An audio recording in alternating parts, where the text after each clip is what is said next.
dipotong-potong, nanti kita tidak bisa terapkan itu di kelas, dan itu disesuaikan dengan materi. Yang berikut lanjut, pembelajaran kooperatif model-modelnya apa saja tadi? Mama tanya dulu sedikit. Kalau yang kita pembuatan teka-teki itu masuk di kuis kan? Iya. Oh. Kuis. Itu juga kuis. Itu biasanya kalau pada akhir pembelajaran sudah proses habis, anak lebih suka yang kuis-kuis itu daripada tanya anak masih dikerutin. Lebih bagus yang kuis itu. Jadi kalau pada akhir pembelajaran, kalau boleh buat itu kuis kan cerdas cermat, sehingga memotivasi mereka untuk mencari yang terbaik. Nah, yang berikut kita langsung ke kooperatif ya. Tadi apa saja itu model? Diskusi kelompok. Berikut Nona Catherine bangun, Nona Emi bangun, Nona Yus jangan. Mama Yus.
Satu lagi.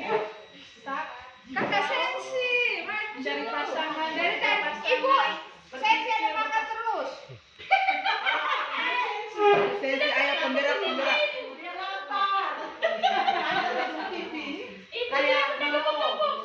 Kayak Bapak O. Ayo siapa lagi? Ayo tambahkan. Nona Catherine. Mau ke sana. Masuk kamu dikit. Nona Esti bisa tambahkan IG tadi apa? IG. Apa bro? IG yang IG tadi.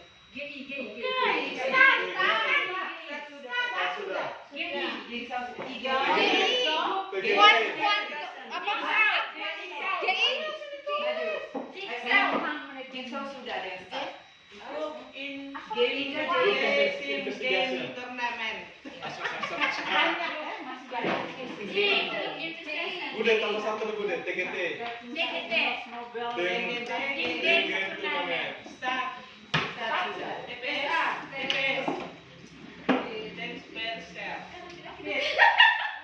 Mama kalau sudah besar kenapa? Ujian kalau diuji kita kan. Kepala bernomor, iya. Kepala bernomor. Selama ini kan contoh diskusi, palingan mereka tulis habis, maju ke depan rame-rame, satu orang misalnya bacakan soalnya, yang lain jawab.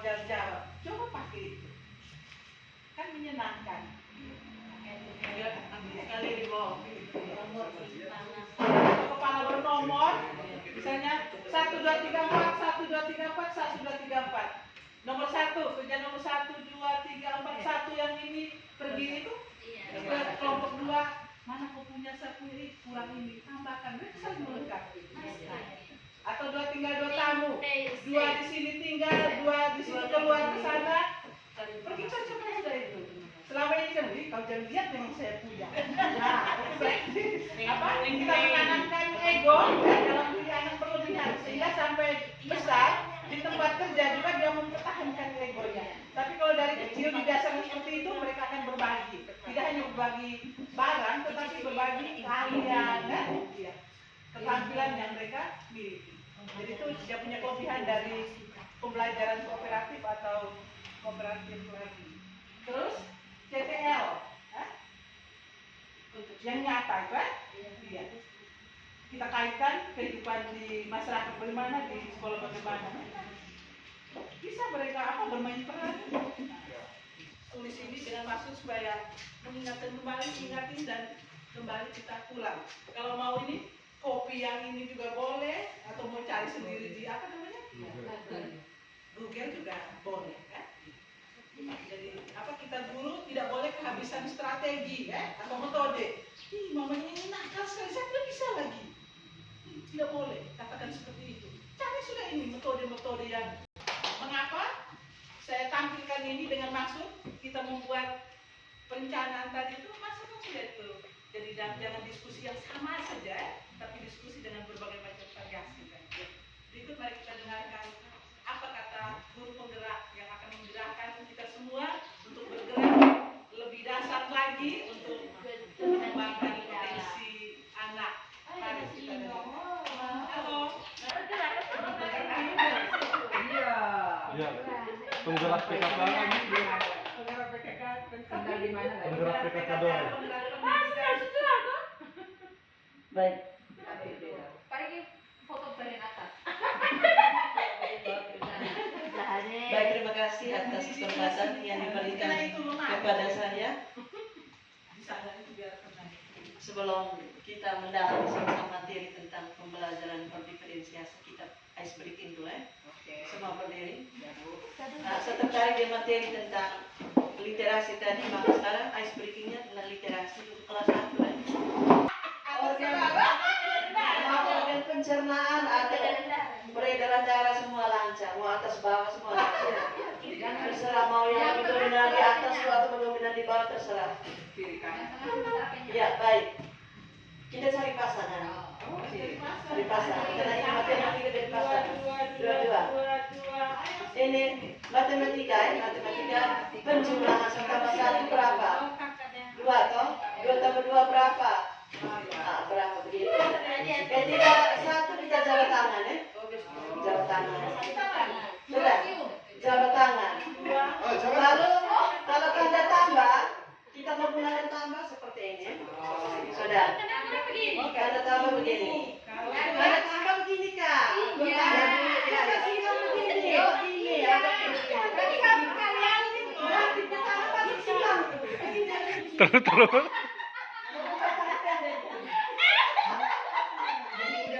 Lalu sama dengan begini. Sama dengan. Sudah? 1 jabat tangan. 1 tambah 1 berapa? 2. Kalau 2? Kalau 2 tos. Tos. Tos 2 tangan begini ya. Tos. Tos. Kalau sekarang 2 tambah 2? 4 pukul angin. Pukul angin. Begini. Terserah. Lalu kalau 4 tambah 4? 8 putar badan, lompat, putar badan. Putar badan ya. Putar badan. Sudah. Tunjuknya dulu. Prosedurnya. Sekarang 8 tambah berapa? 8 tambah 8 berapa? 16 loncat yang setinggi-tingginya. Sudah.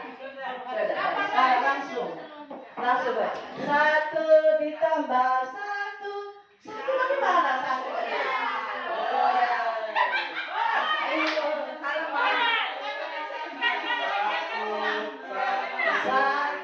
1 ditambah 1 sama dengan 2. 2 ditambah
saya bilang kangkung, ini ke kiri begini, kiri, kiri.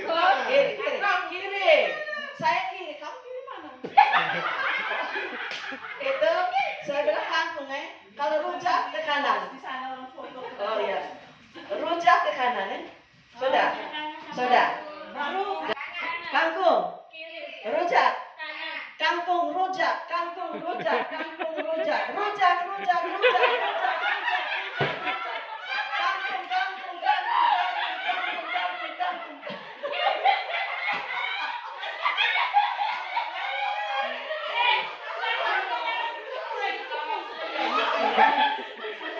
Baik, sudah. Terima kasih. Saya presentasi akan menjelaskan tentang budaya positif, toh. Ya, hasilnya belum ada satu guru saya lihat di kelas yang tulis budaya positif itu tentang bagaimana, tentang apa budaya di kelas itu kan. Seperti yang kita inginkan bahwa kita buat sebuah kesepakatan kelas, bukan peraturan kelas, tetapi kesepakatan kelas ya. Artinya kesepakatan itu dibangun bersama guru dan murid. Kalau kita buat peraturan kelas, peraturan berarti dibuat hanya sepihak saja. Tapi saya, berarti lumayan. Terima kasih untuk yang sudah mau menanggapi apa yang saya sampaikan. Dan hari ini kita sama-sama belajar. Saya juga baru belajar tentang pembelajaran berdiferensiasi. Sebenarnya materi ini saya sudah buat dalam bentuk PowerPoint. Karena laptop saya warna merah itu saya agak dia punya alat charge-nya rusak. Terus tadi pagi ditodong oleh imam kepala bilang ibu saya harus bawa satu materi. Jadi saya bilang kalau begitu saya bawa pembelajaran berdiferensiasi. Saya baru ambil dari ini materi saya lama tapi tidak ini apa nih. Saya tidak buat dalam bentuk PowerPoint. Tidak apa-apa kita masih bisa baca toh. Nah, serupa seperti para pengukir yang memiliki pengetahuan mendalam tentang keadaan kayu, jenis-jenisnya, keindahan ukiran, dan cara-cara mengukirnya. Seperti itulah seorang guru seharusnya memiliki pengetahuan yang mendalam tentang bagaimana seni mendidik. Bedanya itu, guru dia mengukir manusia yang memiliki hidup secara lahir dan batin. Pasti lebih sulit dibandingkan menjadi seorang pengukir yang kayu itu dia bisa ukir sesuka hati dia. Tapi kalau kita guru mau mengukir sesuka hati kita, tentu kita harus mempertimbangkan beberapa perbedaan-perbedaan antara semua siswa yang ada dalam kelas. Baik.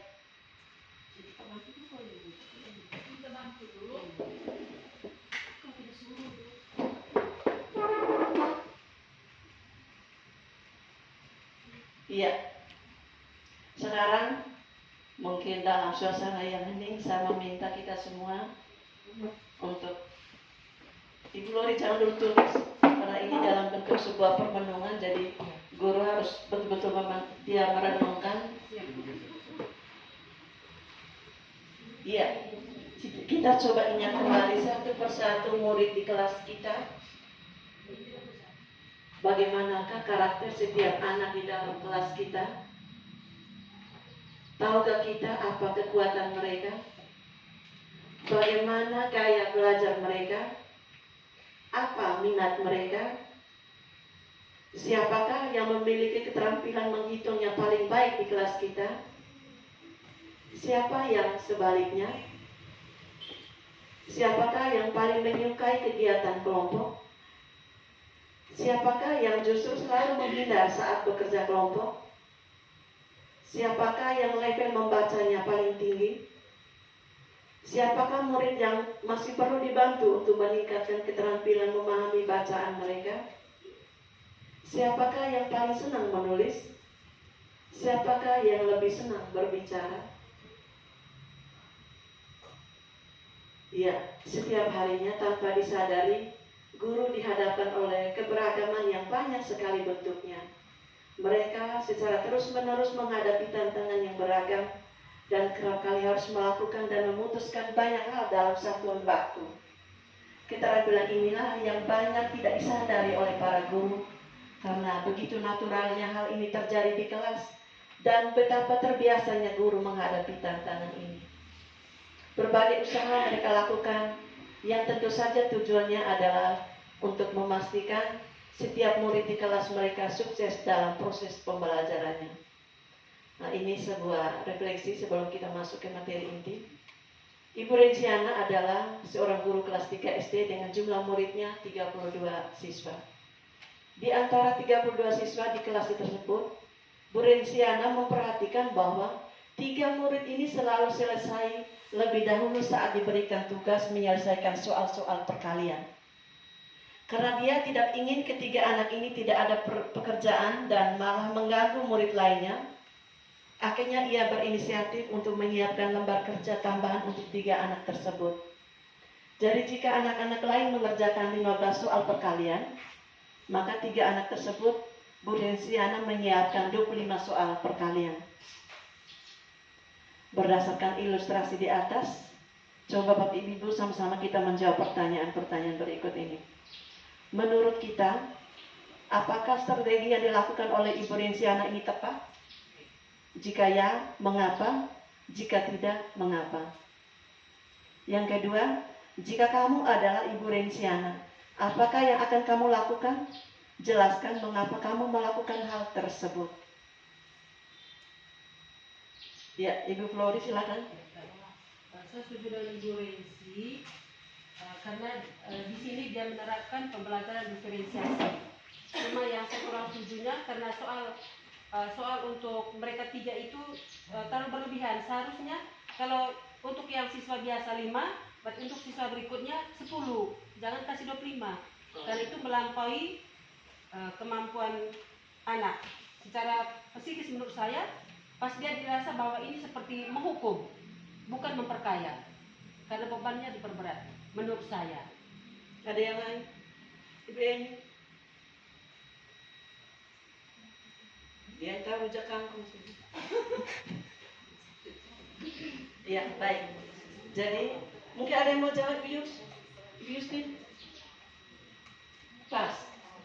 Ibu Eti? Pas. Ibu Narti? Baik, Ya, baik. saya sepahami Ibu Rensiana. Hanya saja kalau kita melihat, kalau soal matematika itu artinya terlalu membebani. Karena kalau misalnya saya bandingkan di kelas saya, itu memang terjadi seperti itu. Hanya waktu yang disediakan 35 menit satu pembelajaran, kalau kita memberi soal sebanyak itu tidak pas karena berkelebihan. Antara soal dengan waktu yang disediakan tidak tepat. Nah, ketika saya sebagai Ibu Rensi di sini, saya biasanya kalau memberi soal latihan yang memang kita mau tahu supaya daya serap anak itu seperti apa, biasanya saya kasih 2 nomor. Itu untuk semua murid yang ada. Ketika ada murid yang sudah mengerjakannya terlebih dahulu dan diperiksa benar, maka saya memberikan soal 1 lagi. Nanti diberi kesempatan kalau itu sudah dibawa ke sini supaya Ibu tahu benar atau salah. Kalau waktunya masih ada, sambil menunggu teman-teman lain yang belum, itu saya berikan tambahannya lagi. Sehingga antara materi yang kita siapkan dengan waktu yang sudah menjadi aturan di sekolah itu ya kita sesuaikan. Mungkin itu dari saya kembali. Baik, kita berikan aplaus untuk 2 murid yang sudah menjawab tadi. Ya. Bisa tambah strategi juga. Kalau saya jadi Ibu Rensiana. Oh iya, Pak Opa silakan. Opa silakan. Saya tambah 1 strategi yaitu dengan cara mungkin tidak kasih soal tambahan, tapi 3 anak ini kita libatkan mereka untuk membantu yang lain, mengajarkan teman-teman yang lain. Karena di olahraga begitu. Kalau mereka 3 orang ini mahir, sudah tahu teknik ini, saya sudah ada dalam kelompok itu untuk bantu mereka yang tidak paham teknik. Itu tersobaya ya. Ya. Ibu Sinta, Sinta. Seperti yang disampaikan oleh Pak Ustaz tadi, jadi di dalam kelas ada berapa siswa tadi? 32. 29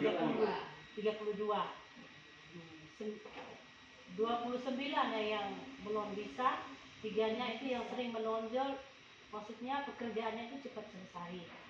Nah, ketiga siswa itu pekerjaannya sudah selesai, tapi 15 siswanya belum selesai, tapi yang lain belum selesai mengerjakan soal sebanyak 15. Nah, pada kesempatan Ibu Rensi ini mencari strategi solusi, dia memberikan soal kepada siswa ini lagi sebanyak 25 soal. Kalau menurut saya itu tidak pas.